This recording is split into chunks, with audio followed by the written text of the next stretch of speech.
కాకినాడలో రాష్ట్ర స్థాయి వ్యాయామ ఉపాధ్యాయులు క్రీడా సంబరం డిఎస్ఏ మైదానంలో మొదలైంది. రాష్ట్ర పీఈటీల సంఘం ఆధ్వర్యంలో జరుగుతున్న పోటీలకు ముఖ్య అతిథిగా జిల్లా విద్యాశాఖ అధికారి పి రమేష్ హాజరయ్యారు.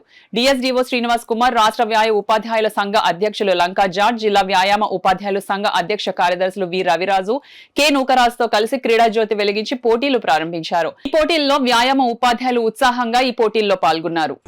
ఆరోగ్యం గురించి చాలా అవేర్నెస్ పెరుగుతుంది.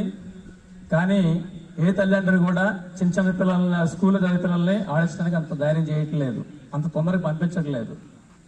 కాబట్టి అది గమనించండి.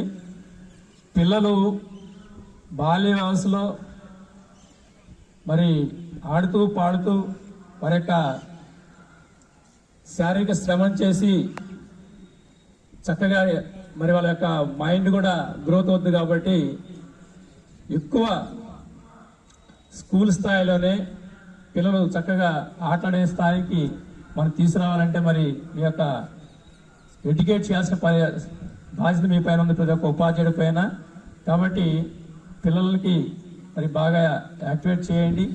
అదేవిధంగా ప్రభుత్వం కూడా మరి వచ్చే విద్యా సంవత్సరం నుంచి ఈ యొక్క వ్యాయామ విద్యలో కూడా మంచి ఇంకా ఆటలు నేర్పే విధానం కానీ ఇవన్నీ కూడా పెట్టడానికి ప్రణాళికలు సిద్ధం చేస్తుంది. కాబట్టి మరి మంది ఆంధ్రప్రదేశ్ ఒక స్పోర్ట్స్ హబ్గా మరి ముందు రోజుల్లో ఉంటుందని చెప్పేసి